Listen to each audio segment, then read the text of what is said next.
Ladies and gentlemen, can I have your attention, please? I've just been handed an urgent and horrifying news story. I need all of you to stop what you're doing and listen to Cosmere Chronicles, the podcast we follow two first-time readers, Sheta and Justin, who chronicle their journey through Brand Sanders's Cosmere series. On today's episode, we'll be chronicling the Emperor's Soul, days 58 through the Epilogue. So now, let's throw it over to the host of Cosmere Chronicles. This is Joe. Thank you, Joe. Yes, everyone, it's Cosmere Chronicles time once again. As usual, I am Joe, and I'm joined once again by Sheta and Justin. Yo. Sup? Yep, that's those two. And yep, we are here for, Cosmere Chronicles, finishing up the Emperor's Soul. Emperor's Soul, oh yeah. What? Yeah, Justin, you just saying, oh yeah, in a deep oh, voice. Yeah. If you made it more raspy, you could kind of be like Randy Savage. Oh yeah. I don't think I could ever do it. I just sound like the Kool-Aid guy. I do sound more like the Kool-Aid guy. Yeah. Oh yeah. Snack into a slim. Nah, I can't do a Randy Savage. Bonesaw is ready. No, this is fucking horrible. Always rises to the top. Ooh, yeah, yours is. Yeah. You got the cadence better than me by a lot. I'm just the Kool-Aid guy. Yeah, my voice is probably not there, but I've seen a lot more Randy Savage promos. Mm-hmm. Okay.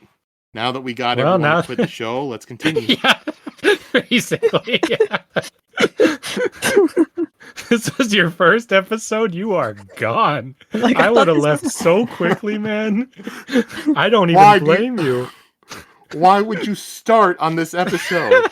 Why would you start? Oh, episode 70-something, Emperor's Soul, days 58 through Epilogue. Yeah, that seems like a good starting point.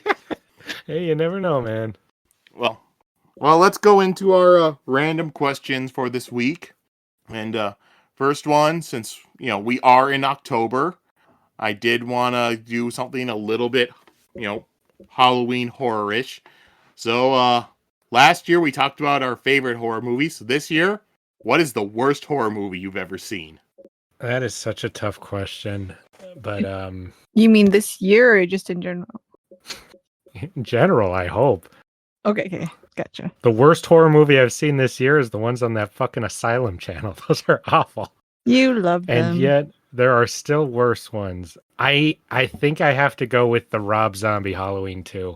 I fucking hate that movie so much. I didn't like the Rob Zombie Halloween 1, but at least he wore his fucking mask in that movie. Oh. Like, what makes the second one a Halloween movie, really? It's just some tall homeless dude with a beard walking around doing random shit with a bunch of characters. I think they were some random ass kids going to a party. It was just total garbage. I hate that movie so much. So boring. It did have Danielle Harris. Yeah, so and didn't she die in that one? Yes. Like, at least she make me follow her character in the first movie and then kill her in the second movie. I just hate that movie, man. It's just boring. It's just, but then, God, there's so many Halloween movies to pick from that are terrible. I think that's the worst Halloween movie for me. Well, I'm picking Halloween 6, Curse of Michael Myers. That's That's the first time I ever, I know that there's a lot of Halloween and Nightmare on Elm Street movies, and I've always heard they get really dumb later, but this one was the one that I was like, okay, this is dumb. Oh my God, that did you both versions of it, or did you only see one version of it? Oh, I don't know. I think you just saw the normal version. One. Yeah. Don't worry, the other version's not any better. It does have more Donald Pleasance in it. That's almost a pain. I know. Because you don't want to watch somebody you like in a shitty movie like that. That's part of the pain, yeah. Because I'm like, why are you in here, Loomis? That's why Danielle Harris did refuse to return for that movie. When you can't get Danielle Harris back, oh my God. It was bad. Yeah. They refused to pay her any money, and they killed her right away. Oh my God, I forgot. That's part of why I hate that one so much too. I guess I get pissed when you kill Danielle Harris. Is She was that the best character in 4 and 5. is that the one with Paul Rudd, or was that the different Yes, Yeah, one? Oh it is. God.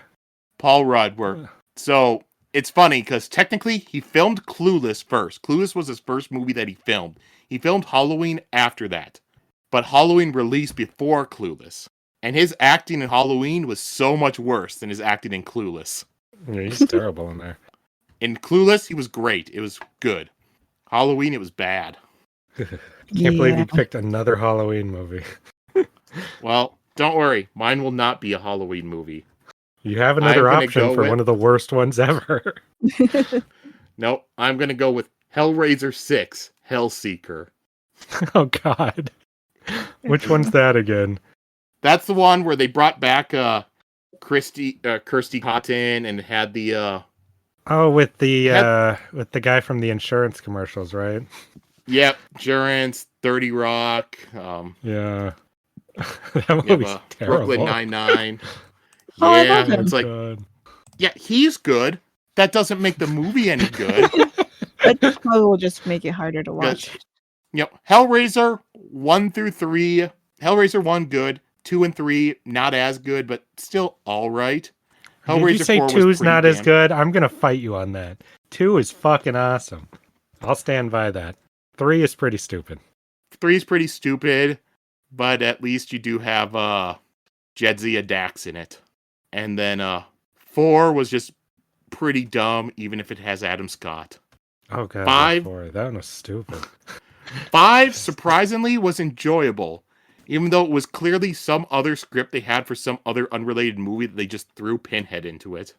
Oh And- man, these movies get bad sometimes. 6 was the same thing. Watching the movie, it's clearly just some random script they had lying around. They threw Pinhead in it, be like, here you go, this is a Hellraiser movie. And it was just dumb. It was just a bad movie. And hey, 7 and 8 might be worse. Justin and I we started 7. We could not get more than a couple minutes. But at some point, we do have to get through 7 because Henry Cavill's in 8. Oh, invite me over. I'll watch that. I don't think You it may will be live worth to it. regret those words. Sheta, you have not seen the other Hellraiser movies. What year was it made? Let me look up Hellraiser 8. Well, it's going to be later because his first movie was Count of Monte Cristo. Mm-hmm. So, Hellraiser Hellworld, 2005. Ooh, okay, that's peak Henry. Did I'm you say sorry, did you peak? just fucking call him Henry? Yes. Oh my God. Oh shit, this movie also has Lance Henriksen in it. Oh, I'm sold. That's my version of Henry Cavill for Sheta there. Oh, Lance Henriksen. I didn't know. Hmm. Oh god. So we need to somehow force our way through 7.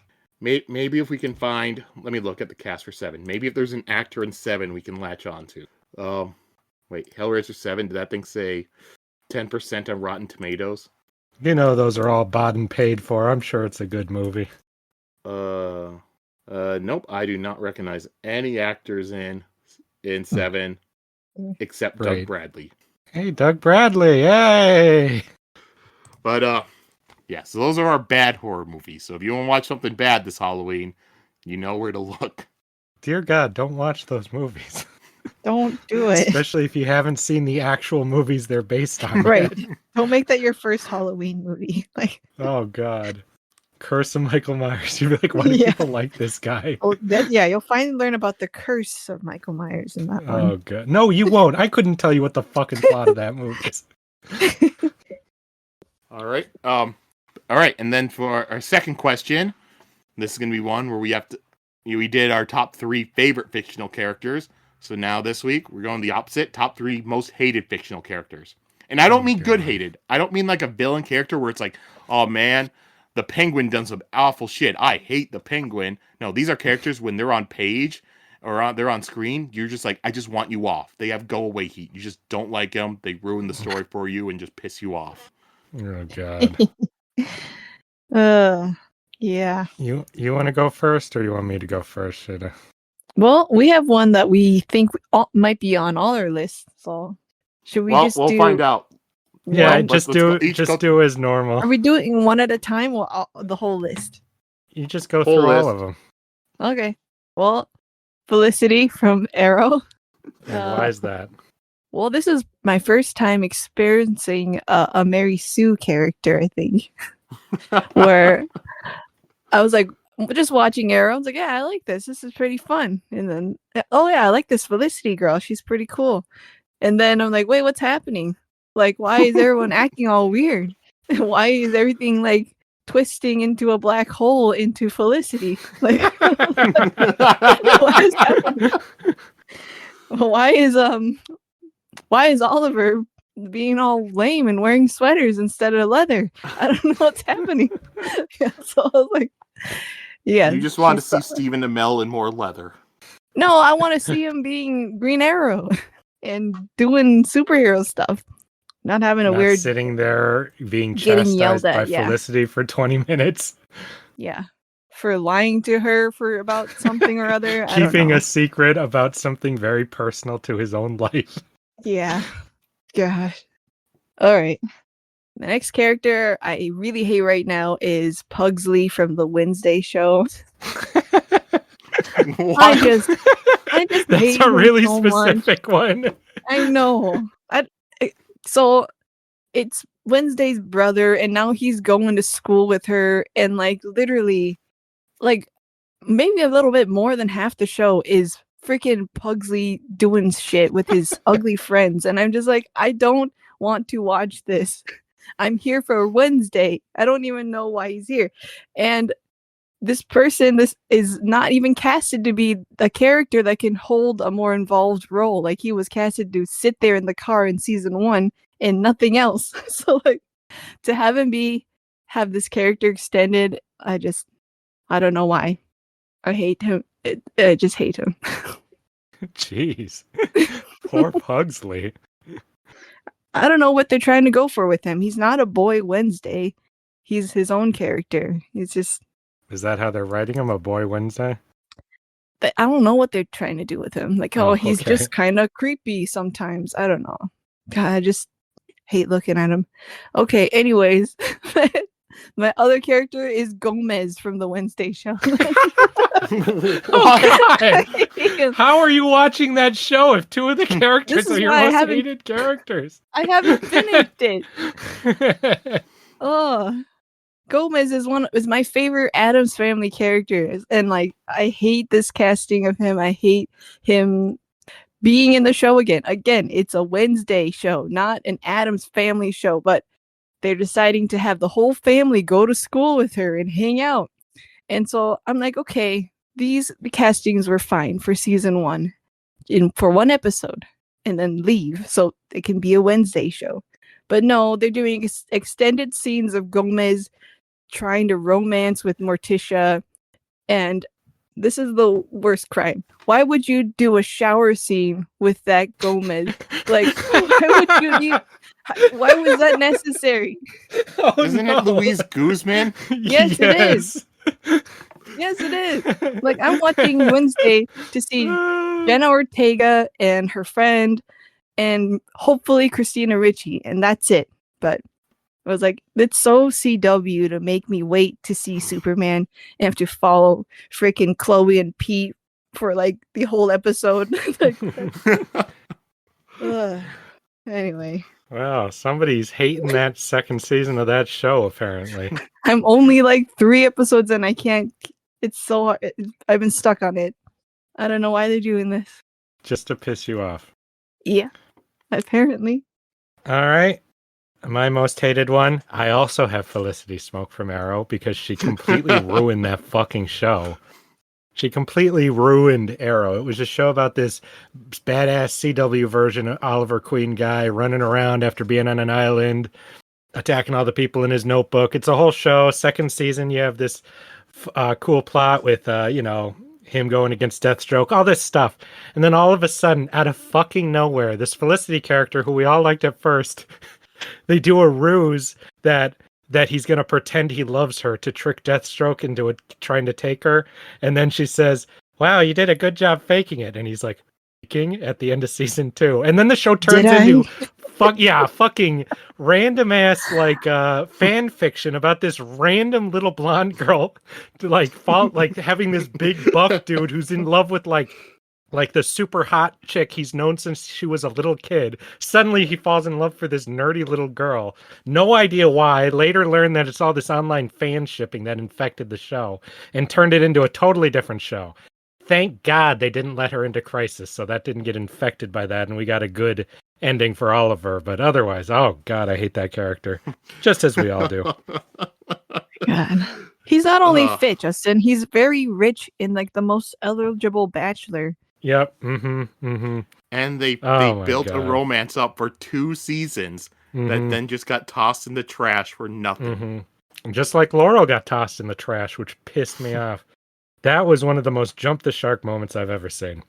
Anyways, my second character, it used to be Dexter Jetster from Star Wars Episode 2, but there's a Star Wars character I hate so much more now, and that's Maz Kanata from the Disney Star Wars. I fucking hate her so goddamn much. With her stupid beady eyes, or stupid glasses, or stupid, hey, this is a new character. It's not just our attempt at a Yoda.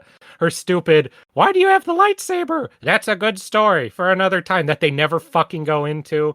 Her with a gun in that second movie, like, oh, yeah, I got a cool cameo. I fucking hate that character. I don't even have as many specific reasons. I just hate that character so goddamn much. From the design to the voice to the role in the what we'll charitably call a story. Something about her just triggers me. I don't even know that I could explain it. I fucking hate It her. sucks. Yeah, now Dexter Jetster, I like, what a great Star Wars character. He's just wonderful. Maz Kanata. I think he also got help that his species got another cool character in the Clone Wars Mhm. cartoon. And also he was in one scene. Bar. It's just a So shit he's character. as much Shit as he's character. worth. Yeah, Yeah. he's just in the one scene. He's not a fucking important, we're going to sell toys of this crappy character. No kid's ever going to want to play with Maz That's what Kanata. it is. What the fuck? Like, oh my God. And my third character, this is the most generic, most hated character ever answer, but this is said with real passion. It's not just because people say it. It's fucking Scrappy Doo. I hate Scrappy Doo so goddamn fucking much. Like, you know, when I was a little kid and I'd watch some Scooby Doo and like, you know, they'd mix episodes and there'd be the later ones with Scrappy. I never thought anything of it. But in my adult years, when I'm like, I'm going to watch through Scooby-Doo, you know, that's a fucking stupid, repetitive show. Like, it's not a great show, but I really like it, you know. Then I get to the new Scooby-Doo movies, which are pretty awful, but I work my way through anyways. And then I get to the one where Scrappy-Doo first comes in. I watch 1.5 episodes. I have never been able to watch another one. That guy ruined you take a perfect show, perfect formula. They go to a house, they investigate some shit, you know, there's a guy in a mask. And then you put in this little fucking cartoon character who's always like spouting one-liners, interrupting the plot. You never see Fred, Daphne, or Velma anymore because we're always focused on fucking Scrappy. Scooby-Doo's no longer like... Scooby and Shaggy's whole dynamic is ruined because they've always got to be like, no, don't go in there every time instead of doing their whole shtick they always do. Always like, puppy power, Uncle Scoob, why do we... I fucking hate him. I could go on for an hour with my hatred.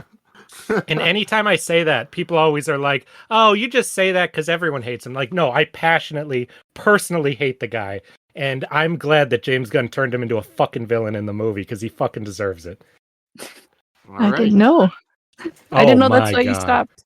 I did. I could not watch anymore. Oh my God, it drove me nuts. All right.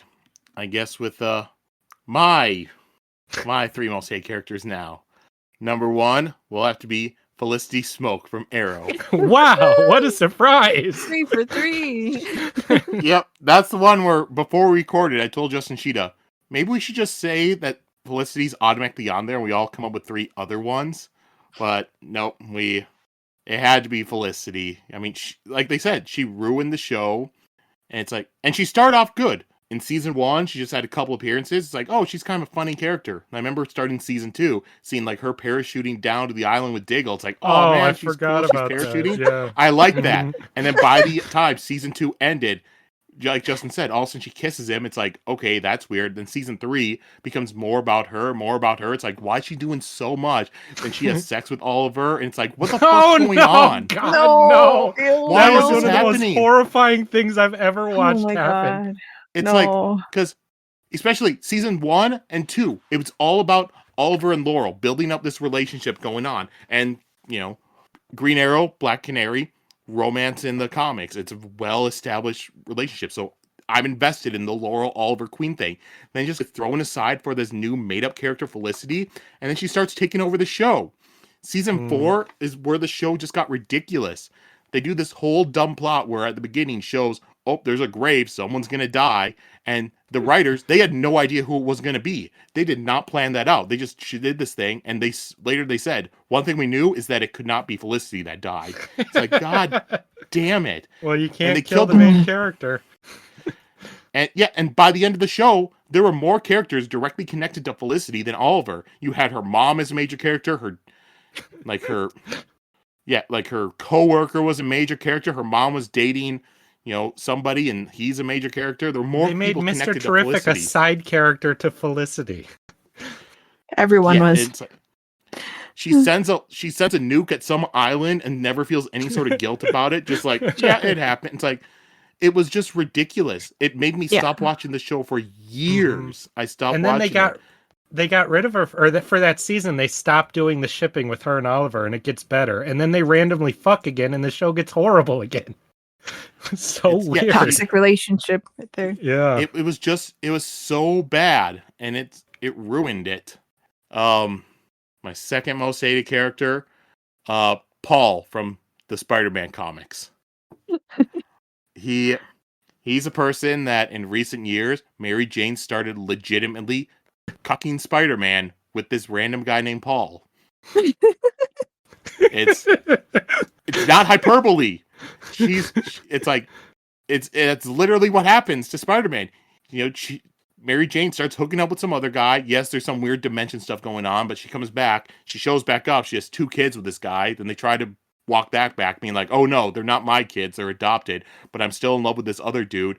By the way, Peter, we're now taking over the apartment that you and I lived in.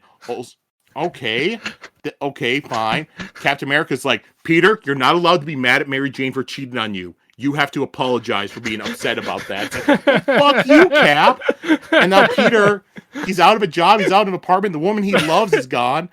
And he doesn't have any money. So where does he have to go to money? He has to go to the guy that his girlfriend's fucking behind his back. And this guy just came here from a different dimension, yet is somehow able to lend Peter Parker thousands of dollars. It's like, where did you get this money? Why is Zeb Wells trying so hard to make us just embarrassed to be reading this comic? It literally made me embarrassed to be a fan of Spider-Man. And it just was the epitome to me of why I just can't read American comics anymore, because you can get invested in something for so long. And nowadays with comics, when a new writer takes over, they don't try to continue what's been going on like how it's always been in the past. They have to immediately erase everything, go back to their own status quo, and reset it all. It just makes it pointless to read stuff. Especially at Marvel. Marvel's gotten so bad with that. No issue can go longer than like 9 issues at Marvel. It's crazy. And like you said, when they restart those, they're like, this needs to be a jumping on point for new readers. It's so fucking annoying. It's like, and like the reason why I liked all those superhero comics for so long is it felt like one continuous story. And I've read a lot of Spider-Man. I've read Spider-Man all the way from his first appearance through, like 2020, 2021, around that, Nick Spencer stuff, and then some of the Zeb Wells stuff. And it's like, before in the past, in like the 70s, 80s, when one writer stopped, next one took over, it didn't feel like a sudden shift. You can always see there's some differences in how new writers are writing it, but it did just feel like the next story. But then once again, the 2010s, it's like all of a sudden, new writer takes over. It's a hard stop, and it's just, it just gets annoying, and it's really annoying. They need to stop doing that. It's so fucking, it does kill all interest in reading. Like, you build up a romance between 2 characters you read it for like 50 issues, and a new person comes in. That's not my ship. Within 3 issues, that relationship's tossed out so they can put in their own. It's like, people are invested in Peter Parker, Mary Jane. Why do we need to keep getting rid of that so that way Peter Parker can start dating like Carly Cooper or Black Cat? It's just annoying. God, Carly Cooper. But no, Zeb Wells was the worst, and especially after reading the fact that during this time that he was writing Spider-Man, he was also going through a divorce, so clearly he was putting those emotions into the comic. Mm-hmm. And yeah, just having Peter literally getting cucked. And then my third most hated character from the Star Wars books, it's got to be Callista. You guys don't know Callista, but I've only read a couple books with her. She first appears in Children of the Jedi, Darksaber, and right now I'm in the middle of reading Planet of Twilight, and she's in there. And it's just an annoying character. She shows up. She's originally like some person that's like a digitalized in a computer. She's been living like that for a long time. And Luke Skywalker falls in love with her like that. Oh God. Out of nowhere. It's like, Luke, this person doesn't have a body. They're just a computer program right now. You've talked to her for 20 minutes and you are now just completely in love with her, saying if she dies, you don't know how you can go on with your life after that. It wasn't built up at all. It just literally out of nowhere, because she doesn't show up until like the last third of that Children of the Jedi, and it's just so bad. She gets out of there, she gets a body, they're together and stuff, and it's just like, I don't care. There's already a much better relationship for it. And the publishing for those books in the 90s were also kind of weird, because they weren't published in chronological order, so there were already some that were published after that. So you already know who Luke Skywalker is going to wind up in a relationship later, so it's like, this just feels kind of pointless at that point. Yeah, she's just not a good character. Maybe by the end of Planet of Twilight, my mind will change. But for the 2.5 books I've read so far, I have not liked that character. Well, Okay. Luckily, none of us said a Brandon Sanderson character. That would have been fucking hilarious. I hate Kelsier. He's the fucking worst. Terrible character. That sounds like something that will get you killed by Sheta. I think that would from what I hear, that would get me killed by a lot of people who are fans. But anyways, let's leave all that negativity behind and go back to the Emperor's Soul, like what we're supposed to be talking about. I think you enjoy making me mad, Joe. Felicity. Oh my God. I haven't wanted to think about Felicity in many years. So Well, she's not in Crisis Sheta, but I've got the tie-in comic that they wrote where she's the star of it, and it's all the stuff they would have wanted to do with her if they would have let her put her in. So if you ever want to read that, No. I have that. No, I don't. I don't know why you would give that any money. I didn't know it was going to be about Felicity. Oh, I guess I did have a honorable mention. Would be Chloe Sullivan from Smallville. She's kind of like Dexter Jetster for me. I used to hate her until Felicity came to exist, because she's the exact same character. Annoying tech character who takes over the show and starts dating Oliver Queen. It's the exact same character. It is bad that both of them steal Oliver Queen from the much better romance. Even though Black Canary exists in both of those universes. And they were setting up romances. Oh, I forgot about that. All right, let's get back to Emperor's Soul. First, recap for last week. We'll go with Justin this time. Go. What? A lady who can do stamps got taken in by the people who work under the Emperor, because he got not shot, but, assassinated in some way, and he's got no brain anymore. And they want her to make him a new brain. So they lock her up, and she has some amount of days to do it. I forgot the number, so the chapter count up was not as tense as I think it was supposed to be, sadly. She's trying to think of ways out, but she's also kind of becoming fascinated in learning about this guy and researching this stuff. And there's a guy who comes and cuts her blood to keep her locked in every day. And am I forgetting a major piece? Well, he's there. He just doesn't have a brain. Yeah, but you said he did not get shot, but he literally did get shot with the crossbow. Well, he didn't get shot with a sniper rifle. That's what I meant. All right. But anyways, so this week we finished The Emperor's Soul, read the second half of it. So how'd you guys like it? I like it. Not as what I expected, but suitable or just fine. Not what expected, but suitable. What did you expect? That would have been so much better. The love story you were pitching? Well, that's only part of it, but I just kept waiting for that big twist, and I kept coming up with bigger and bigger twists and stuff. Wait, the twist that I was pitching? Yeah, and I pitched some. What was your twist? Too. I remember mine was something. What was yours again? Well, I wanted it to be she was not even a person for real. She was sent in and given this personality and given this job. I wanted them to play with the power more of re-stamping yourself, you know. You wanted this to be an M. Night Shyamalan movie, is that it? No, I just like it when like things that were set up, like the change in who you are when you change your soul stamp and stuff. I wanted that to be part of the twist. But she did use soul stamps at the end. Yeah, but I wanted it to be like, but it was she had a different stamp all along. She was secretly the Emperor's wife all along, like that. No, like Sent in she's to like figure something out. she was just a tool. I thought I wanted it to be like she was some other big soul maker made her, wrote her stamp, and like she's basically like an assassin or a tool like that. And Made it so well she became a real girl, like that. no, Like they were saying with the Emperor. yeah, and like maybe she wanted to escape after that, you know. After making his soul, she wrote her soul, and then she was able to escape that life, or something like that. So, cheap twist, right? It's not cheap. I think that would be cool. I didn't say cheap is bad. It's not cheap. I think it's cool. Okay. All right. Well, let's get to going over what we read this week. We're starting off with day 58. So it's about a little over 2 weeks from the last day we had read. So Frava and Zoo come in to visit Shai, and Frava is surprised to see that the floor is now made of marble, the length of the room has been extended, and a hearth has been installed. Frava says that Shai isn't taking her task seriously, but Shai says that carving soul stones relax her. Frava asks about how the soul stamps will work on the Emperor. Shai explains that the stamp that will be used in the Emperor each morning is like a linchpin, but it will connect to hundreds of other stamps. Shai will stamp hundreds of stamps onto a metal plate and link that plate to the stamp they will stamp the Emperor with.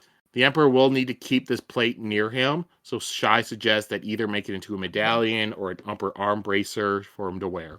Shai also says that there is a chance that over time the Emperor's brain will absorb the information, and in a few years he might not need to be stamped anymore. Frava then grabs Shai's notes and says, yep, we'll need to have these copied by the scribes. Shai protests, and Zoo looks like he's ready to attack her. But Frava says that this is necessary, so that way the notes, they won't get lost. And Shai can tell that Zoo wants to take her out because he is upset about the theft that she had committed. You know, he wasn't the one that was able to find her and stop her and capture her. She was betrayed and turned in by the Emperor's not the Emperor, by the Imperial Fool. And that's the only reason why she was caught. You know, And I do Frava not like Zoo at all. I just hate the guy. Both in the way I'm supposed to and actually. I think it's one of the few times so far in his books that I legitimately don't like the villain. Not villain, but like, you know, antagonist characters. Yeah, no, I also don't like his vibe. Mm-hmm. Like, dude, what's your problem? He's trying to kill me. Yeah. All right. After Frava leaves, Shai knows what is going to happen.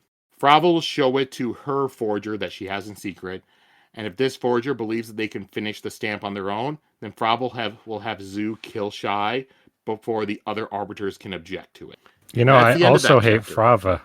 I have the exact same feelings about Frava. I was surprised I didn't like her more. Well, I will admit this story is a lot more just, you know, it's shorter, so you don't really have as much time to develop the villains as much, and it's much more focused on just Shai and Gaotona. Oh, yeah, because I got to know the citizen so well. I loved him from the first chapter. Like, I just want to punch some. Maybe it's just the being in captivity part. That's something that always puts me on edge in stories, so maybe that part makes me hate these characters more, because they're keeping her captive and she has no power. Oh, yeah, that sort of stuff. Always drives me nuts. If I ever read a story and like one of the main characters gets put into like slavery, that sort of stuff always upsets me. Yeah. Like when I was first reading, Probably my worst fear. There was like the second book of Wheel of Time, one major character gets put into like slavery, and then I wound up spending like that night reading like the last like 200 pages of that book just to get him out of slavery. Pretty much, yeah. I need to rescue you. If I read, I'll be able to save you. I'll get you out of this situation. Yeah, I'll get you out of this by reading. Oh, God. All right. Anything else from this chapter you two want to go over? Just with how confident this character is and how much she knows, it's interesting to see things where she's like, "Eee, what are they going to do exactly? Trying to work it out and being worried. All right. So we'll go on to the next one. Day 59. Shai has trouble sleeping because she thinks that she is going to get killed. She had written her notes in a way to make the task seem enormous and very challenging, and hopes that it makes the other forger want to let Shai finish more of the task before taking over. And so she grabs Ashvan's journal and goes through it again, and she thinks about why he had changed, from before being more optimistic and wanting to change stuff to now just being who he is. She knows that a part of it was corruption and part of it was lack of self-confidence, but the biggest reason was just complacency with how easily the Empire runs. If it runs so smoothly, then it just becomes very easy to push off making changes. And she thinks that a person doesn't have one single event in their life that makes their life branch off, and instead, it is multiple small changes over time. And since this journal looked like it had been well read, she figures that Ashvan would go back to his journal time and time again to try and see what it was that changed him. And then the blood sealer enters the room hungover and carrying a stack of papers. Shai notes that he is very early today when he is often late. And then he takes her blood, stamps her arm, and leaves. After he leaves, Frava enters and gives Shai back her notes. And Shai figures that this, that the forger not wanting to take over has bought Shai a few more weeks. I find the kind of bureaucratic mundacity of just like a job of him coming in, cutting her arm, and stamping the wall to be so funny. Like the first time that happened, it was so horrifying to her, but now he's coming in and he's just like, you can tell he's got his own life and he's just like, oh yeah, this is what I get paid to do. Another day on the job. Yeah, another day on the job. Cut this bitch's back arm on that open grind. and send skeletons after her if she tries to leave this room. You know how it is. Yeah. Just paperwork. Yeah. And if she dies, he gets her skeleton. Yeah, awesome. It's a Great. bonus. Who doesn't want that? All right. Anything else for this chapter you two want to go over? No. Yeah, I'm good. All right. Next is day 70. All right. We're back. Gaotona is in the room with Shai. Gaotona is looking at a stamp and asking Shai about it, and he's able to correctly identify part of what this stamp is doing. Shai is impressed, and Gaotona says he likes to understand what is happening to him. And he knows that these changes aren't permanent to him, but still it feels like it's going to leave like a scar in his soul. But Shai says that, stamping and changing you is completely different. And she thinks that Gaotona still has not forgiven her for burning the Shuzen paint. And Shai tests another stamp, and this one makes Gaotona realize that Ashvan became Gaotona pushed him for it, and now he resents Gaotona. Shai thinks about how she is almost able to see the entire project. She can see the Emperor's soul with just a few corners still shadowed. Gaotona is shocked to realize how much Ashvan resents him now. And Shai thinks about how over the past few weeks, all the arbiters have come up to her and offered her promises in exchange for her to be able to put like a back door and them to gain power over the Emperor. The only one that hasn't done that is Gaotona. Shai thinks that he is a genuine man, which makes him much harder to use and manipulate. Shai tells him that she's surprised that he is studying soul stamps if he considers them evil. He says that they may not be evil, but he still thinks that they are unholy. But he also can't really judge because the arbiters, they are using these stamps in order to stay in power. Shai says that is true for the others, but not for him. He just simply wants Ashvan back. And she tells him that even if she succeeds in this, it won't really be Ashvan that's back. And Gaotona does admit that he knows that. She does add that sometimes a forgery is just as good as the real thing, though. Gaotona asks how she is able to understand people, and that she learns so much about everyone when she hasn't even left this room for months. Shai explains that people want to exercise power over what's around them, and they put up walls to protect themselves. In order to really control what's around you, you need to understand why people are doing what they are doing. And Gaotona says that they may have underestimated Shai. And that's the end of that chapter. It's interesting that what's influencing her most, I thought it would be what she read in the journals, which does seem to be influencing her a bit to care more about this. But it's definitely just him and how much he cares, and that he's not like the others, I think is just an interesting aspect of this, because they don't explicitly say that, but I feel it's in there. I find that interesting. Well, it is nice. Mm-hmm. Then I wonder, because, they say it a little bit later, but that she works with the soul stones to try to like manipulate people, and that yet she's been working him like that, working his soul a bit, but the I normal don't way. think so. Oh, the normal way, yeah. Yeah. Well, Mhm. she doesn't. I mean, she is captive. It's interesting as they reveal later the way that she's quote manipulating him and his thoughts about that, which we'll touch on later. Mhm. But yeah, it's not what I expected, and it's quite interesting to me. All right. We'll move on to chapter 76. And Shai, as usual, is in her room, and she thinks that she should do her plan today and escape. She's holding a slip of paper hidden in her sleeve, and this paper is made to look like the papers that the blood sealer carries in. And she realizes that these papers that he carries in were letters. And when he enters, she asks him if he got good news on his letters, and she figures that it must be from a woman. The post comes early in the morning, so that's why he arrives here early on those days. The blood sealer gets upset at her and says not to use her tricks or magics on him. Shai points out that all she does is make forgeries, while he is the one that uses blood for his magic. And then he takes her blood, puts the stamp up, and leaves. And Shai did all this talking with him in order to put on a performance for guards that watch her. And she is going to drop the letter and set off her plan, but she knows that her forgery of the Emperor's soul isn't finished yet. And so she doesn't do that. She thinks that she'll just wait a little longer until she finishes Ashravan's essence mark, but she knows that each day that she delays raises the risk of Frauba's forger taking over and having Shai killed. 6 hours later, Gaotona arrives as Shai presses a stamp into the wall and a painting forms on the wall. And Shai explains that Atsuko of the country of Jindo had visited in the past, and he became sick and spent 3 weeks in his room. So all she did for the stamp, she made it so that he was in this room instead of the room he actually was in, and that he had enough strength to be able to paint while he was here.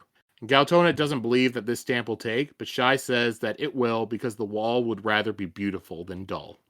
And hey, the country of Jindo, where he was from, we've heard of that country. That's where Shuden was from. Yeah, that sounded familiar to me.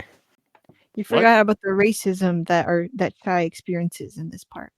That you think all whatever we call Asians here look the same? Is that it? Yep. Well, just the part that Shai, like Gaotona says that, yeah, like Jindo and Maipan are pretty much the same. She's like, we split off like centuries ago when they went to that other continent. So we're really not the same anymore. I feel like I've heard that comment a lot with things like, I'm Chinese, you racist, not like not Japanese or whatever. You're Laotian. Yeah, Laotian. The ocean? What ocean? So are you Chinese or Japanese after all that? Yeah. Wasn't that episode 1 of King of the Hill? It wasn't episode 1, but it was one of the earliest ones. Yeah. And Gaotona can read part of what the stamp says. And he notes that she would have needed to be able to paint this herself in order to write it on this stamp. So he just asks why she didn't just ask for paints. Shai says that, she is what she is. And Gaotona notes that she has a temper similar to Ashravan. And then Gaotona, he pulls out Shai's essence marks and she perks up. But he did not bring the stamps that were connected to these essence marks. He says he can only read parts of them, and he figures that any of these would allow her to be able to escape. And she says that really only 2 of them would get her to escape. He's looking at one, and he says that this one would turn her into a warrior. And pretty much, she would turn into Shai Zan or Shai of the Fist and become a warrior. And Shai really wants these essence marks back. They are years of her life in work. Even if she doesn't get the stamps for them, she could still make new stamps, but the essence marks are precious.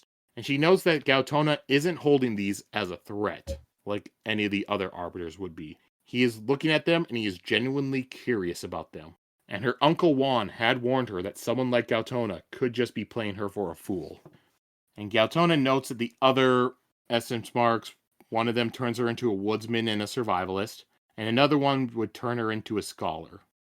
And there's also one that turns her into a beggar, which she says, that could help disguise herself when she's trying to leave. And the last one he notes is the strangest, and would just turn her into an ordinary person. Shai explains that that one is her way out, but she's never going to use it. She explains that this stamp would overwrite her years as a forger and turn her into just an ordinary person. She doesn't plan on using it though, but she keeps it as a way to dream of an ordinary life where she doesn't need to worry about prison or running for her life. And looking at it, Gaotona sees that her uncle and aunt that she has talked about in the past, they're on this stamp and they're just fake. And she has written hundreds of letters from them. And she says that, if she takes the stamp, then she would set it up beforehand to have these letters just sent to her periodically. And she will make herself believe that she would have an illness and would die if she didn't stamp herself every single day. And she will also give herself a fear of cities, so that way she does not try to visit her aunt and uncle. It's like the Truman Show where he's scared of the water. Oh, Yeah, kind of. But just if Truman chose himself to go into this reality. And then Shai decides that she wants to be honest with Gaotona, and she tells him that she was hired to destroy the painting. Shu Zhen himself had hired her to destroy it. He hated the Empire, and he had painted that painting for a woman that he had loved. Years later, her children gave it to the Empire as a gift, and he did not want his art glorifying the Empire. Gaotona's still upset about this and said that it was not his to destroy anymore, and that it belonged to everyone now. But at the same time, he does think he understands why. And then Shai finishes testing her last stamp and tells Gaotona that that's all of them. She won't have to test anymore. Now she's going to have to put all the details from these stamps onto the linchpin stamp. Last time, it took her 5 months to do that, and this time she only has 24 days. And Shai knows that she is going to have to try to escape soon, and she can't wait to escape until she's finished with the project. And that's the end of that chapter. Anything in this chapter do you want to go over? I thought the idea that he says about basically maybe these could be like a really good empathy tool when he's saying that he understands what the anger the Emperor felt was like, where he's like a more calm and patient man. And then she's like, yeah, if it wasn't only it wasn't outlawed, I thought that was a really interesting idea to explore with this kind of magic, to like literally imprint somebody else's personality on you so you can experience their life. Fascinating idea. I like that too. So funny when you just bring stuff like that up and don't explore it at all because there's just no time. Yeah, well, remember that stuff? It wouldn't work on everyone, though. Like, for most people, a stamp just would not work in all. You could do that to somebody if you're already well connected. Yeah, imagine. Well, yeah, for, but what's the point for in a understanding somebody you're not connected to? Yeah, A couple or a kid or, parents. just any situation yeah, like that.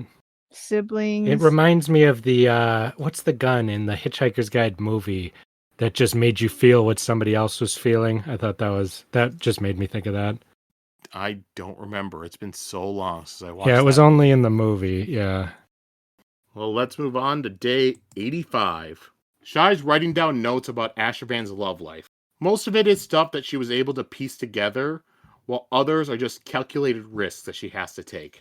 This sort of stuff is hard because it's very intimate and private, and so it's not like public knowledge, but it's also very necessary for someone's soul. And Shai is also now keeping 2 different sets of notes. One of these notes are the ones that Frava takes, and those notes are made to appear as if Shai is very behind on her task. The other are her real notes, which are disguised as just useless pile of notes that are random and haphazardly around the room. And she also has a plan that she's putting together in order to escape. 5 steps she has. Number 1, deal with the seal on the door. 2, silence the guards. 3, recover her essence marks if possible. 4, escape the palace. 5, escape the city. And she thinks that she'll just take 1 more week. If she takes just 1 week, then she can finish her task with still 5 days left before the deadline. And anything else from this chapter do you want to go over? Well, that was fucking short. Yeah. All right. We'll go on to chapter 97. It starts off with Shai dropping a letter. Well, before we go, I just think it's pretty funny how it starts off with she's like, it's day 85. All right, I'll take 1 more week and I'll have 5 days left. Let me go, and it's day 97. So she took more than a week, and now she only has 3 days. Well, it's really funny, the consistent, like, I got to get out of here, but just a little more. I do want to finish. It's really interesting about this character. I didn't catch that. That's funny. Well, she says many times, like, oh, I really Should be done. I shouldn't do this. And yet, Just one more ingredient. I'm so close. Yeah. I keep thinking of the Ratatouille scene where he's trying to fix the soup. I do not remember. Is it just that? Yeah, he wants to escape, but he smells the soup and he's like trying to fix it and until he's caught. Good old Ratatouille, with the main character named Ratatouille. Yep. First rat off, his name's baby. Remy, not Ratatouille. It's one of my favorite sketches on Key and Peele. So stupid. It's a Ratatouille. Yeah, I got my own Ratatouille. So day 97 begins with Shai dropping a letter that is made to look like it was accidentally dropped by the blood sealer, and one of the guards finds it. Shai is putting her plan into place, and she's also going to finish the essence mark overnight tonight. The guards look over the letter, and the letter that she had made, it's made to look as if the blood sealer has been stealing the guards' fingernails, hair, and personal effects in order to make his own personal army. Ew. What a creepy coworker. Shai, from watching everything going on, she's been able to put together that if the blood sealer gets a letter from home, then he is happy and he arrives early. If he doesn't, then he gets upset and he drinks that night and comes in hungover the next day. And he looks sad today, and Shai feels a little bad for him, since he feels sad and the guards are obviously going to beat him up later. But she goes back to her work because she has to finish tonight. That's the end of that chapter. Anything else in It's this hard chapter you not want to say? feel sympathy, no matter what a guy does. If he feels happy or sad based on a letter coming, it's very hard not to feel sympathy for him. It's What, too he- human. What if the letter was like, that guy you wanted dead is dead? Like, You don't feel that kind of Like- happiness about that kind of like- letter. or like, finally your wife is divorced and out of your life. Like, and you're like, oh, thank goodness. Well, then for- good for him. Like, he must have hated her. I don't know. Like, and all the money you What if wanted. it's a letter? What if it's where he gets a letter being like, by the way, we tortured all the children and they cried a lot, and the person smiles and laughs. Okay, I'm Is that talking really about a cute? letter Yeah, from a dude. woman back home. Very specific situation. Not like we killed all those orphans you wanted. Oh, Yeah. that's good. Or it's like Borat. I need to tell you, your wife died. And he gets all Yeah. happy. He's like, yes. A high five. I five it. Okay. All right. So we'll move on to day 98, which is the long day. It's the morning, and Shai has finished the Emperor's Soul stamp, and she doesn't know if it's going to work, though. The guards ask if she's done with her job, but they don't really know what her job was anyways. And she figures that they will wind up being shipped out far away, like to the distant paths that lead to the Teoish Peninsula. So hey, Teo. Oh, yeah. She's barely gotten any sleep in the last few days, but she cannot do it now because if she falls asleep, then she doesn't think that she'll wake up again. The door opens and Shai worries that the blood sealer has come. She had expected him to be hungover and beaten up and not be able to show up. Instead, Zoo arrives and he sends the other guards away. Shai tries to tell him that the stamp's not finished, but he tells her, haha, you may not realize it, but we don't need you. We have another Wow. forger that will take the job over. Oh, so smart. This is why I don't like the guy. He's stupid. Yep, and he says that they figure that she's going to try to escape tomorrow, so they will just kill her today. He takes out his sword and he swings at Shai. She manages to dodge it, but it still slices through the side of her clothes. And then she moves in order to put the bed in between them.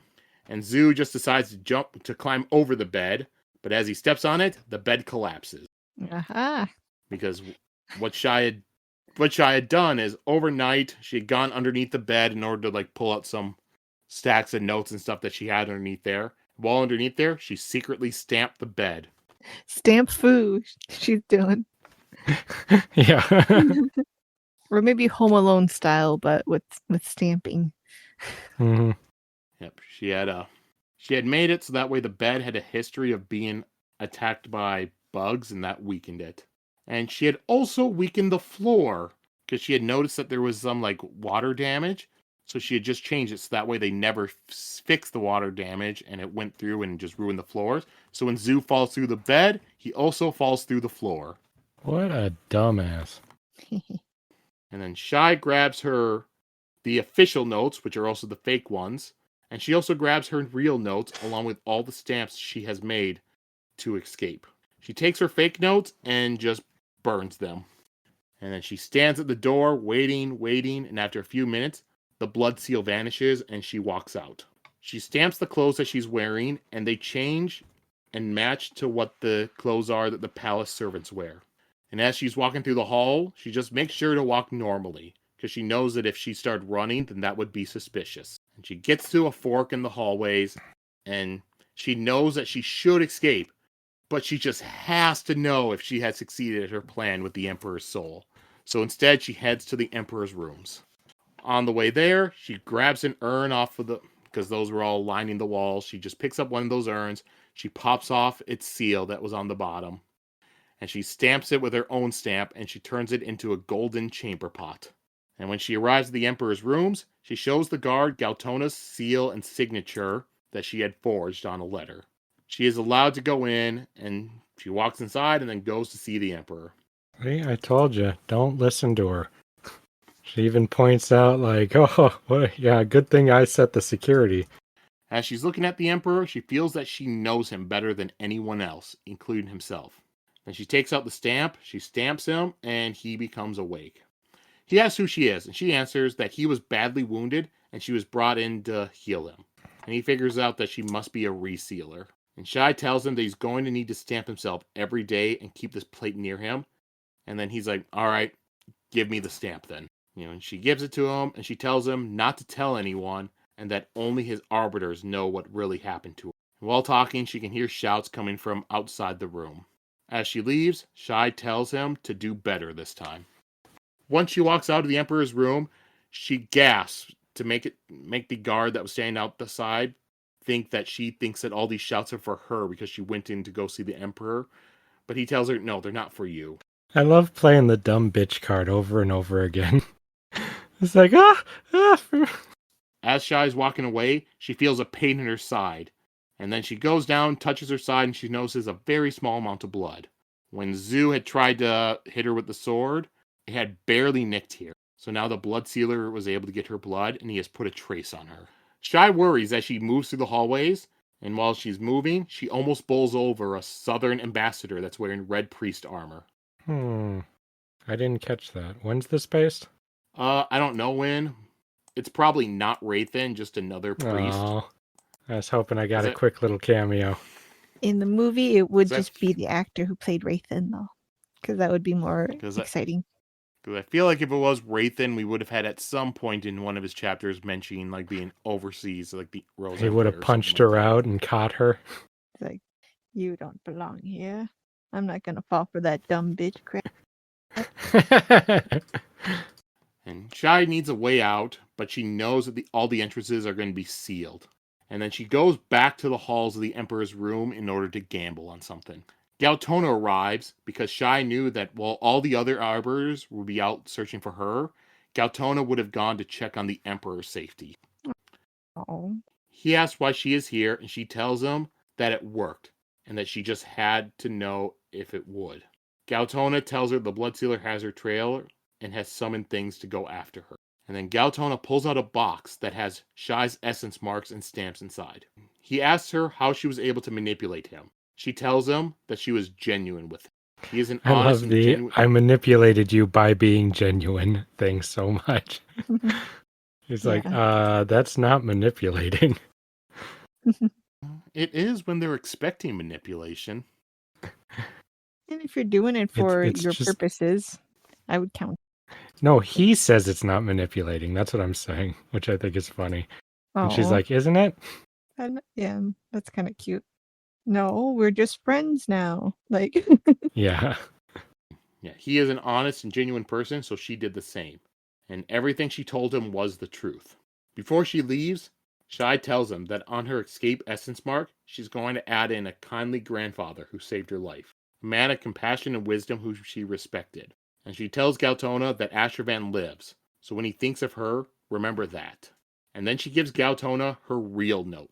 We get a quick POV change to Gaotona, and he enters the Emperor's rooms and worries what he's going to see. He hopes that it is not a monster. After all this work, and it's just some like writhing, stupid thing. Jeez. It's just a Frankenstein monster. If you're lucky.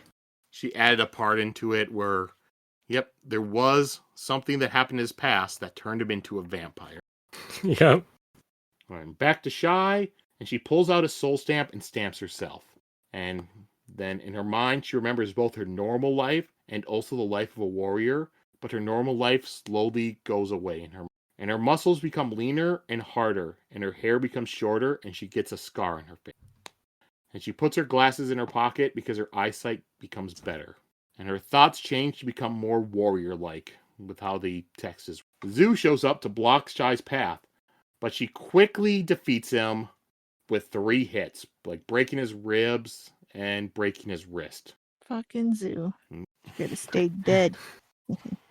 I'm glad they got a showdown now that she's Showdown. Yeah. He's been wanting to like kick her ass this whole time for some reason. And now she can. Like, all right, let's see what you got. And she steals his cloak and knife from him and just continues on. And then 5 skeletons with swords show up. And just straight Shai up fights them. skeletons. Jesus. I thought you said with shorts. I was like, wow, what is this? With No, shorts, did you say? Yeah, with shorts on. I sort of messed up saying sword, so I had an SH sound with swords. It's like, I heard it was somebody's birthday today. What the fuck? Oh, wow. No, wrong seal, wrong seal. Oh man, I gotta do that fan fiction. Why? Nobody would understand that fan fiction. It will be Emperor Soul fan fiction. Yeah, I don't know. I don't think that's going to be as successful as you're imagining. It's a cool concept, so I think it deserves more story. And that's the story you think it deserves more I will of? provide that story. And these skeletons just kind of make me think Army of Darkness. Yeah, I was kind of imagining some kind of cheaper stop motion skeletons silly. personally.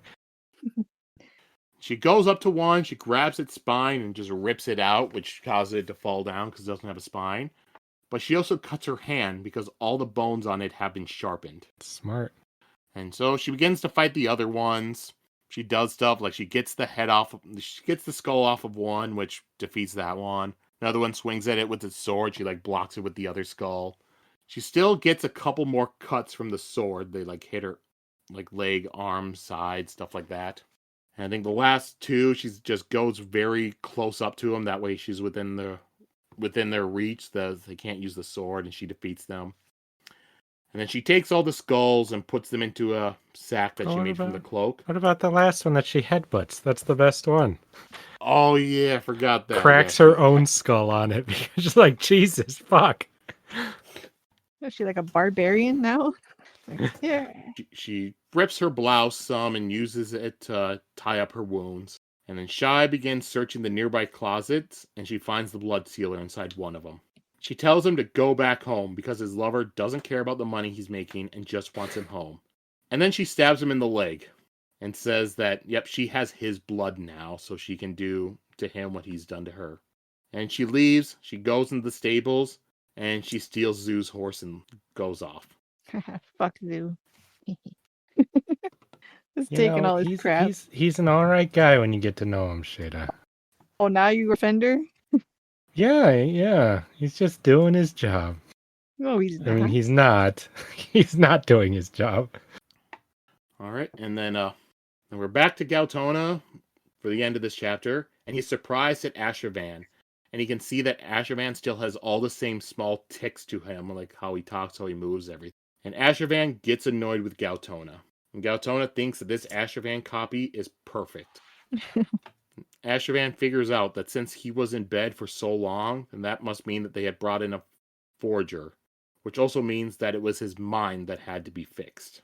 Gaotona thinks that Shai wasn't going to write into the stamp for Ashravan to figure it out, but he also knows that Ashravan was a clever man, and Shai could not be able to stop him from being able to think. Gaotona thinks that for better or for worse, they have the Emperor back. And that's the end of that chapter. It's weird to be used to reading at the pace of an actual book, and then suddenly everything ends in 2 seconds like this. I, for some reason, was not prepared for it. Yeah, it did come to the end quite fast. Then we'll go on to the epilogue, which was day 101. And we're in Frava's mind, and Frava listens as Ashurban is giving a speech saying that he is alive and well. And her forger, whose name was Nian, had been inspecting copies of the seals for Ashurban and says that he will find the back door that Shai put into him. It may take years, but he will do it. She tells Gaotona that people are accepting Ashurban. She thinks about how she wanted to force Gaotona out in the past. She and Ashurban had even been plotting it. Now she's going to have to start all over, since Shai would not have known about those conversations, so Ashurban doesn't know about them. She tells Gaotona that Shai will try to blackmail them, but he says no, she won't. Shai will just be satisfied with having her forgery sitting on the rose throne and being on display for millions of people. And Frava notices that Ashurban's speech is pretty much strengthening their own power while also weakening the power of the faction that had tried to assassinate. And then one of Frava's servants come up to her and asks if she has been in her rooms yesterday. And Frava says, no, I haven't been there because I've been busy with all this stuff. And she begins to get annoyed. And then we jump back to Shai, and she's leaving the Imperial City, and she also has the painting that she had left in Frava's room with her. She had gone back inside and stolen it out of Frava's room, leaving the frame behind, and also inside the frame drawing the Aeon Rayo, which is an Aeon that means punishment or retribution. Ooh. Which if I remember correctly, I think that's also the Aeon that was on Kian's axe from his time as a pirate. Oh, cool. Yeah, for the last couple days, Shai has been a beggar inside the city, and she had also stamped the horse to make the horse look weaker looking as well. But she pops the stamp off the horse, and she takes out her survivalist stamp. She's going to go into the nearby forest and live there for a few months. And then she will leave the forest and hunt down the Imperial fool that had betrayed her. And she tells Ashurban to live well and make her proud. And then we end the story going back to Gaotona's point of view one more time. He's in his room looking over the notes that Shai had given him.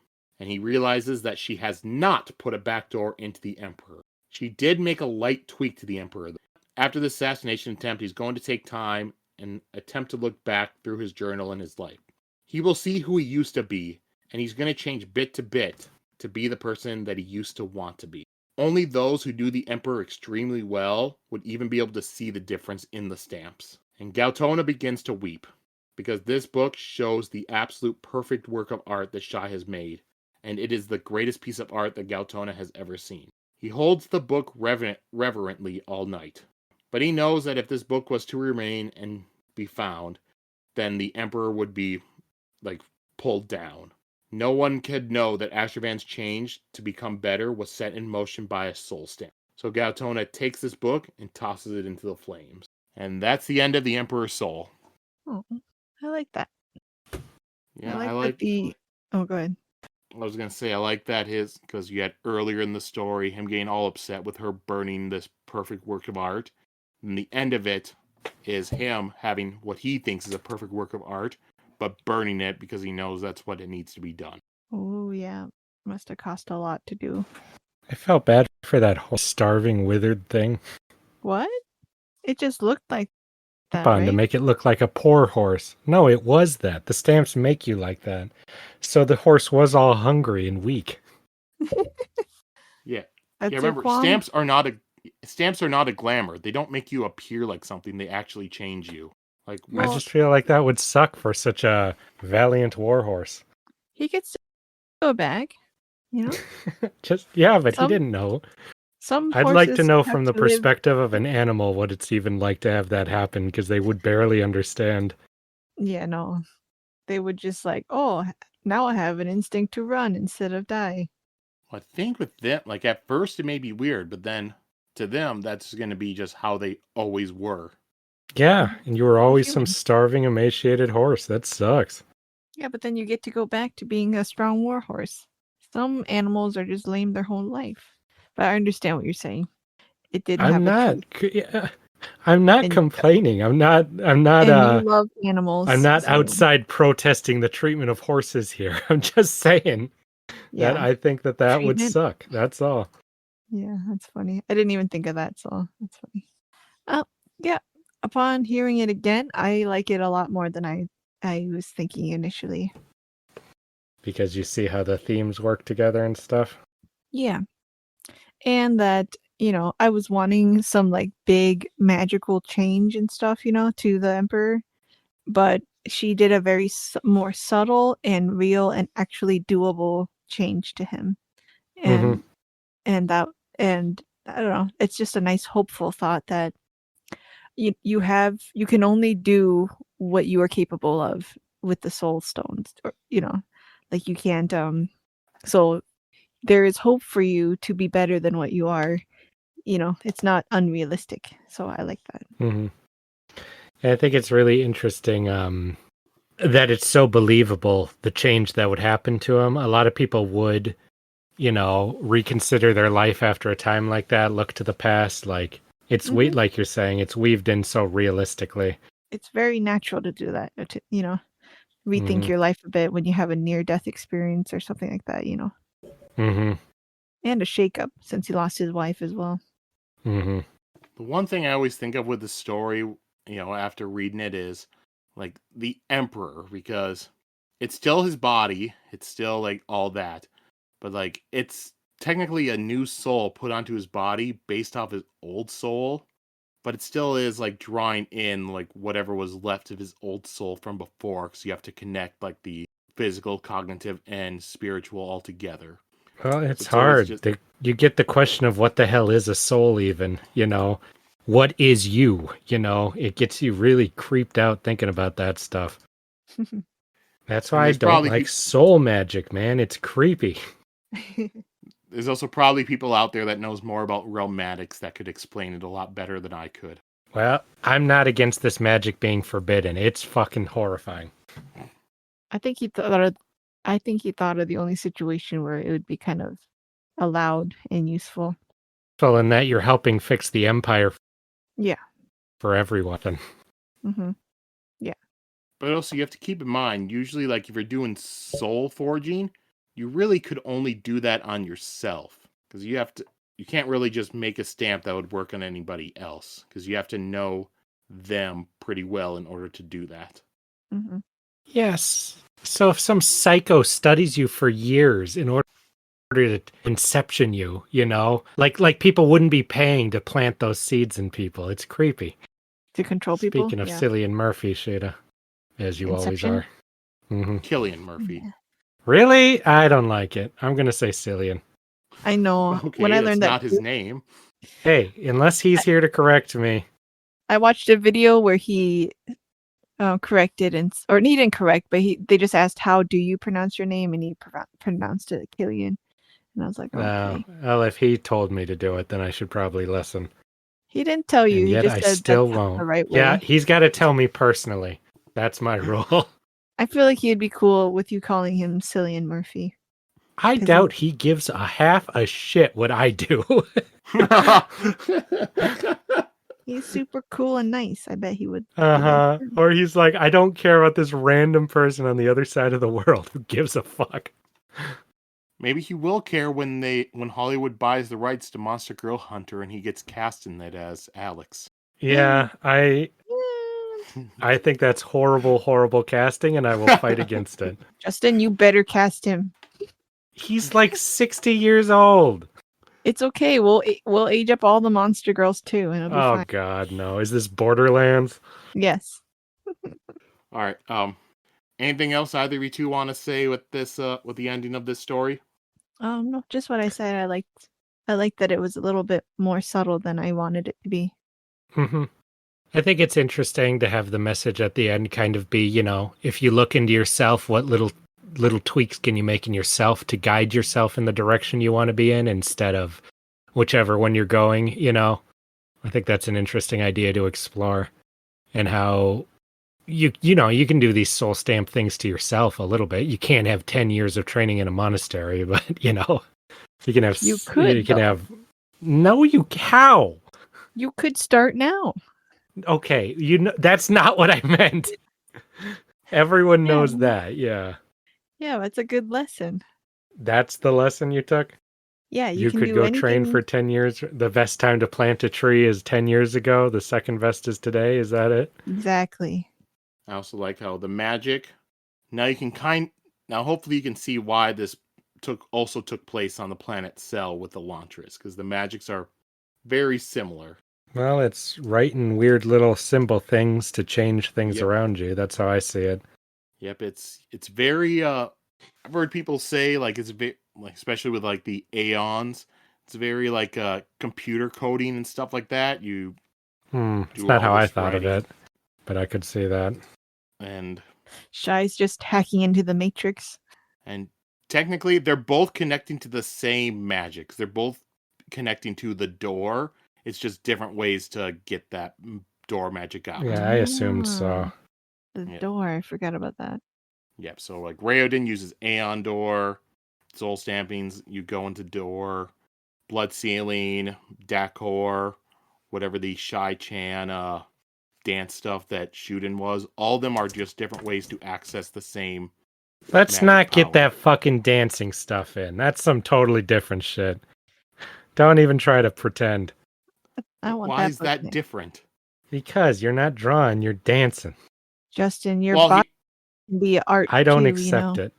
I Well, don't I think accept it. Well, he was still moving, so he was doing shapes in the sky. 'Cause remember, he's sort of like doing like a cotton. Damn sort it, of you're things. right. I can't I'm argue saying. with that. Yeah. The line of your body can make a symbol. I'm sure. Well, I don't approve. Scientists can tell you that. I don't want no dancing magic. I don't need a Brandon Sanderson version of Bring It On. Oh. No. I want a you got served. Or what's the other one? You Got Served. That's the one. Yeah. Oh. Okay, I'm gonna put that on my fan fiction list. Oh, God, no. Sheta, we have so many stories we still have to read. How do you know it's not going to be in one of those? That's true. I'll wait. Like it You on Got your I Served want meets list. Lord of the Rings. That's the pitch. He could pull it off. Yeah. If anyone can Let's do be it. honest. That's such a great idea. Anyone could pull it off. It's going to be like what were they in GT? The Para brothers? I don't even remember. They're guys where they did this dancing and it like made then Goku, Trunks, and Pan also have to dance the same thing or something like that. I don't fully remember. Sounds like a great episode. You know, when I write these ideas out, they sound a lot stupider. Now you know what it's like to be us. Like, Well, no, a that's couple weeks dumb. ago, didn't Justin say something about like cotton candy magic? I don't remember. I remember saying something about that. Isn't that Charmy's magic? She has food magic, yes. Well, technically it's cotton magic. Yeah, see, there you go. But the cotton then makes sheeps who cook, and then the food regenerates magic power. Mhm. All right. So let's just jump over then to characters of the week. I'm going to go with the Zombie Emperor. I kind of liked him. I thought he was very interesting. I liked that he seemed like kind of an asshole, but he didn't seem evil. We learned quite a bit about him before he died. But when he got up and started talking, he seemed like the kind of character I'd like. Where he's kind of short with people.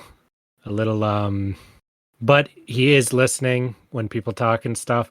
And I think it's really fascinating exploring the change he went through. I think my favorite character is Shai. I just like her journey of researching and building up Emperor's soul, and like enough to notice to figure out how best to reconstruct his soul and stuff. And like I said already, like being subtle about the changes that she put in there to help him and be a better emperor. I thought I liked that. And then also the relationship that she does have with Gaotona and stuff. I liked that too. That becomes genuine for her. I just think she's a good character. Yep. And then my character will be Gaotona.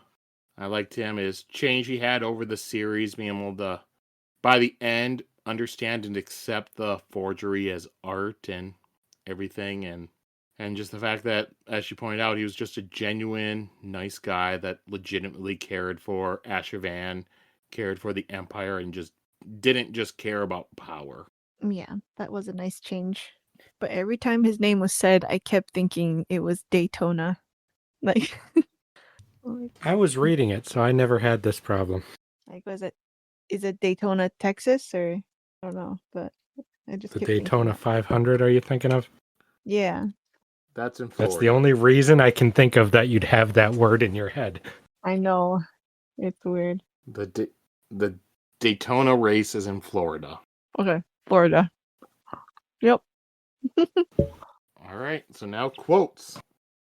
Her gem, her crowning work, wore the mantle of the imperial power. That thrilled her. But the thrill had driven her onward. Even making him alive again had not been the cause of her frantic work.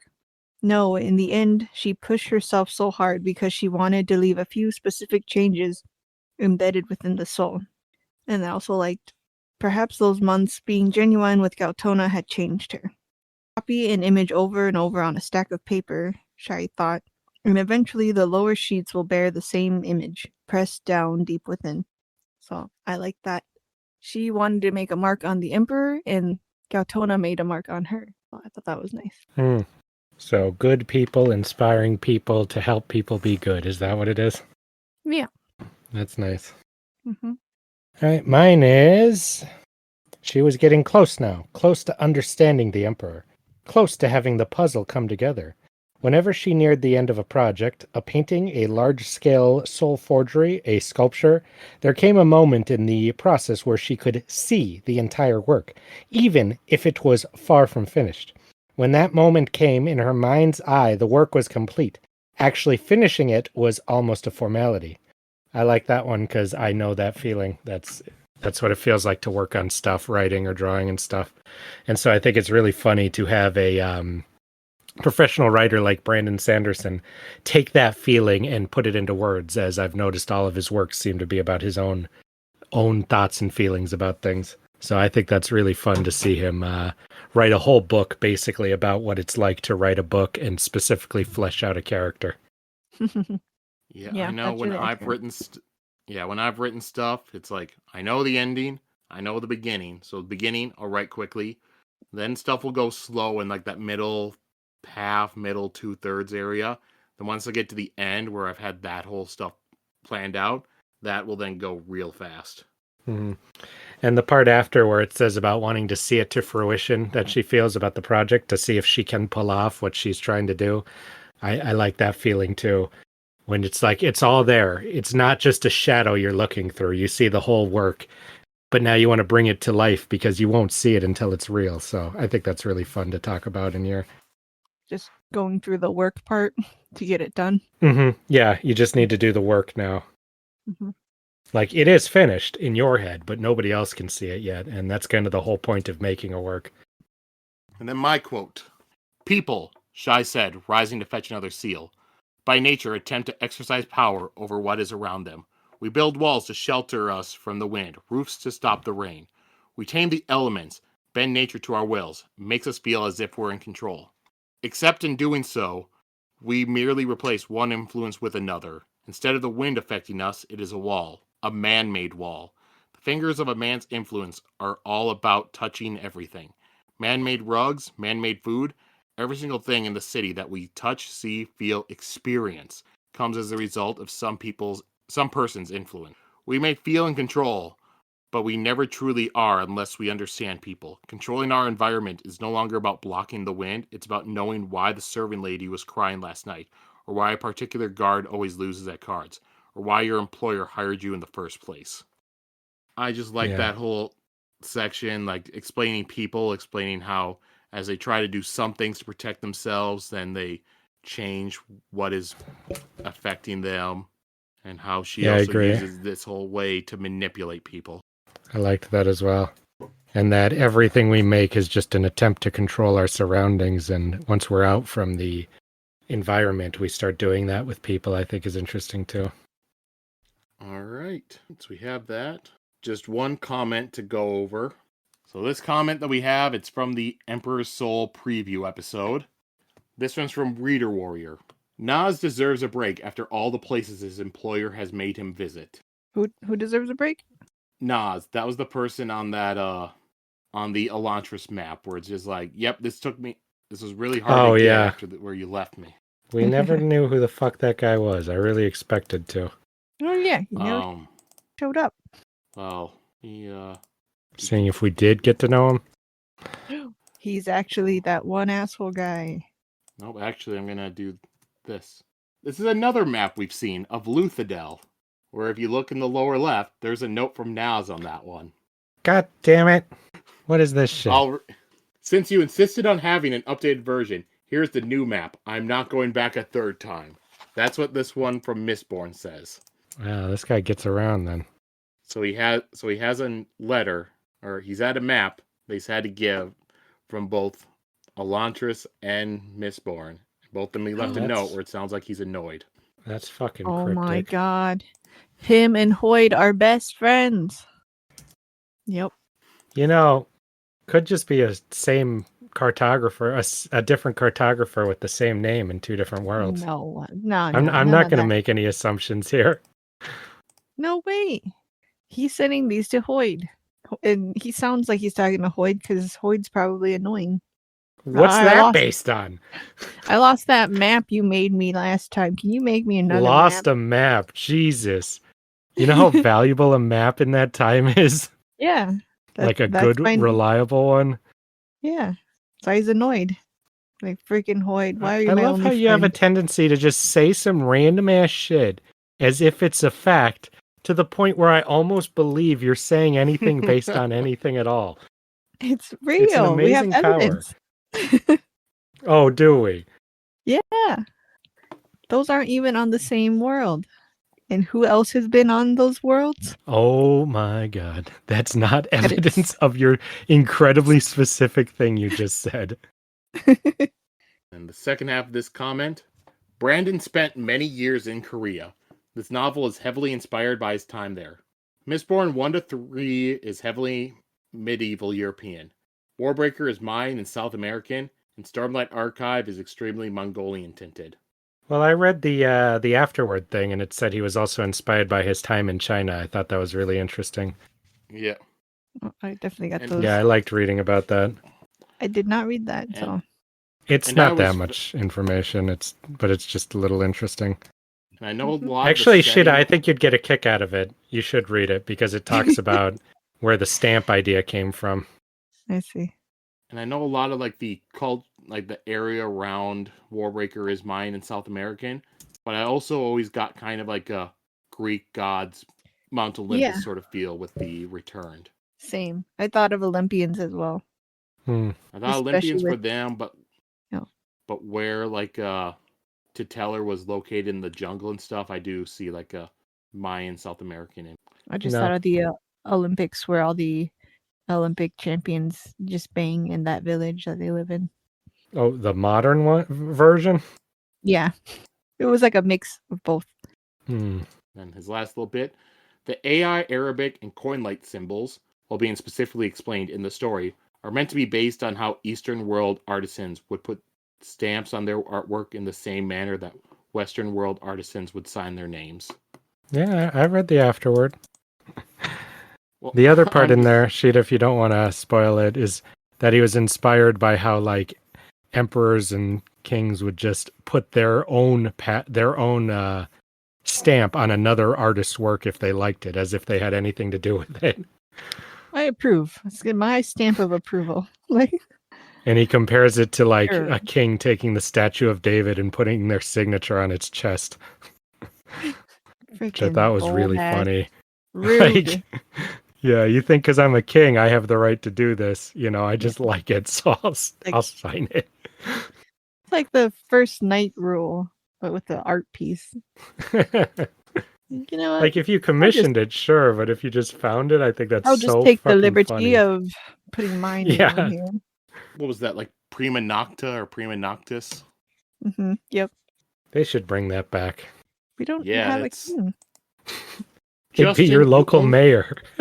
Ew, no. So you'd at least vote in who's going to do it. Okay. You only want that back because you like Ramsay Bolton. Yes, that's why. No, I'll be running for mayor immediately if they bring that back. Ew, Justin. There's better ways to meet someone. All right. So for next week, I will give you both there's one little thing I did want to read because there was a deleted scene prologue that he had written but he had removed.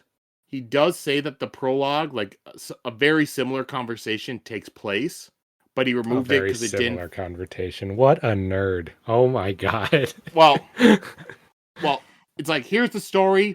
He cut it because it didn't fit with the overall structure of the story now. Mm-hmm. But because it's a conversation between Shai and the Imperial Fool. Yeah, but he can't just say that's canon. He says a similar conversation did take place. Well, it's because is this beyond belief? A similar story happened down in Louisiana. It's true. But it's true. Yeah. Yeah. It happened. But I wanted to read that. It's the length of one of the short chapters, so we'll take like 3 minutes to read. So I'll send you both, and then we'll discuss it next week.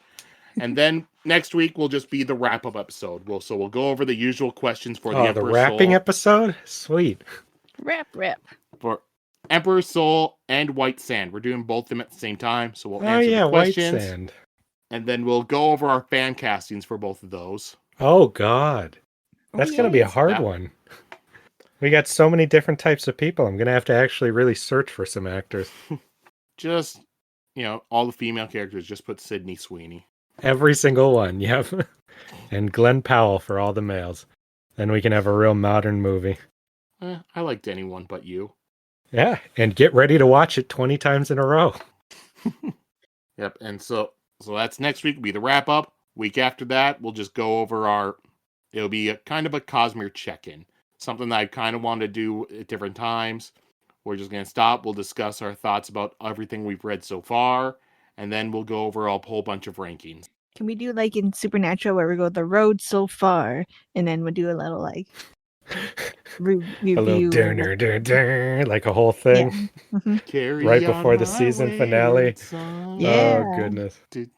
The answer is absolutely. We will be doing that, and Joe will be singing that in the background the entire time. No, I will not be doing that, because if I have to go through and find clips of everything we've said over the past 70-some episodes, that's a lot need of all work. the clips, too. That's a lot of work that I'm being thrown on myself with like 2 weeks to go. If you had come up with that idea months ago, maybe. Come on, I want to hear some of the things that Justin or I said out of context. Oh, and you said something too. I was like, Joe, I can't believe you said that. Yeah, just out of context. We'll just have the thing of Justin saying he wants to become mayor so that way he can sleep with married women. Yeah. I want the first night. I think that was pretty clear in context, too. Yeah. So that's the next 2 weeks. It's going to be just 2 weeks of like little wrapping up stuff. Want to do it now because we've read the whole bunch of books. And the next book we have is going to be much longer. That'll be fun. Yep. I'm ready for another epic. Yep. Oh, yeah. How have you two felt, like, because we did White Sand and then Emperor's Soul. How did you feel about just doing like a couple shorter stories? How'd those feel? Oh, I feel like she did. I want to dig my teeth into something big. Yeah. And never let go. Yeah. I probably could have worded that better now that I think about it. Yeah, I stand by my words. Yeah. What was that? I stand by it. And there will still be a couple in the future. We still have a couple other like short stories and novellas that we'll go to as well. I like the novella, the short story, whatever you call it, better than the comic, that's for sure. You really didn't like the comic. Well, he didn't actually write it. It was adapted from his work, Yeah, that's true. All right, and then so last week was the week where I said we weren't doing plugs. So this week we'll do plugs. I don't want to this week. I don't like doing what I'm told to do. I'll do it next week. No, you're doing it this week. I'll do it next week. You're not the boss of me. Don't make me get my whip. Oh, Justin, you better do You it. wouldn't dare. I'll do mine from 8. Oh yeah, we're doing Inktober this October. Even Oh though God, the it... whip. Oh, go for it, Justin. No, I just got scared of the whip. You keep doing your pitch. Okay, we're doing Inktober. Justin and I are this year. That's where you try to draw something every day from our Monster Girl list. And even though it's day 6 right now. Don't date this. Is coming out later. Okay, Mhm. yes. So yeah, follow our Instagrams Don't to keep dead up. date us, Sheta. Mine is just my name at Sheta_low. And Justin's is At Profanity Beaver. And Monster Girls are kind of my bread and butter, so. yeah. I am take His a is look. always What, good. what the hell a Renfield monster girl is gonna be? You looked at the list. That's the one I'm Yes. probably most excited for. Oh man, I don't know what to That's do a- with that. That's the one where I'm looking. It's like, what the hell is that? And That like one's some of them Justin. are like the normal vague things, and some of them are like, all right, this is a super specific thing. Forgot about that one. I don't want to do that. So did I. Renfield, I think that's like day 27, or it's towards the end. Okay. Mm, Oh my gosh. And then for the Cosmere stuff, CosmereChronicles@gmail.com if you want to send us an email. If you want to leave us a comment, do it on the different commenting places. YouTube and Spotify are the ones I can find the most easily. Reviews, likes, all that, do it. If you want to follow us, I have our do it. Twitter, That was YouTube, creepy. our Twitter, our Threads, and our Blue Sky all in the description, so you can follow us on any of those if you want. And yeah, be sure then everyone to come back next week to listen to our wrap up on these 2 shorter stories and our casting. And then 2 weeks are essentially wrap up of the 5 books that we've read so far and all the other stuff, and then all our random rankings, where if you want a preview the things I know that we're ranking, we're going to be ranking villains, we'll be ranking different kings/emperors, we'll rank the books, we'll rank our favorite ships, father figures or fathers. I think I'll put in there one that she had suggested a few weeks ago. We'll say our top 5 hottest characters. We'll do our That's what top I'm looking forward to the most. Oh my God. Honest. our top 10 favorite characters, maybe like top 5 or top 10 moments. Those are some of those rankings that we'll have. So be prepared Sounds for like all a fun that. fair. And then we'll get into something that probably a lot of people are waiting for, which is the Way of Kings. After 5 more wrap-up episodes, then we will be at Way of Kings. Yep. All right. There may be a 1-star review in the middle of that. I'm not sure. That's may happen, may not. That we already recorded, right? I don't have to do it recorded again, half. right? No. We recorded half. All right. But yeah, until then, everyone, go out, have fun, and Fight the power. Yeah, Mhm. fight the power. Okay. Yeah, sure. Why not? Why not? Yeah, sure. Why not Yeah. fight the power? What's the worst that could happen? That's the worst attitude to fight the power with, shit. Oh no. Got nothing better to do. I got a free night. You got a free night. All right, bye. Okay.